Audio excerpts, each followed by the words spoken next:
Welcome to our channel. Today, we're diving into the world of Python programming. Python is a popular and versatile programming language used by developers all over the globe. Whether you're a beginner or an experienced programmer, Python offers a wide range of applications and is known for its simplicity and readability.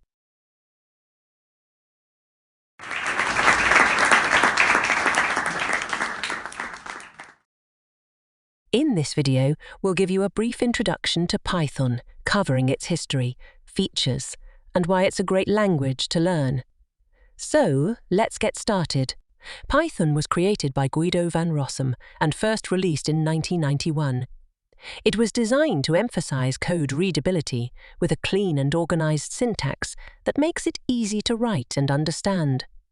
Its name is inspired by the British comedy group Monty Python. One of the key features of Python is its versatility. It can be used for web development, data analysis, artificial intelligence, machine learning, game development, and more. Its extensive library ecosystem makes it a powerful tool for various tasks. Python is a high-level language, meaning it focuses on providing abstractions that are closer to human language rather than machine language. See you in the next video. And don't forget to like and subscribe if the video was useful.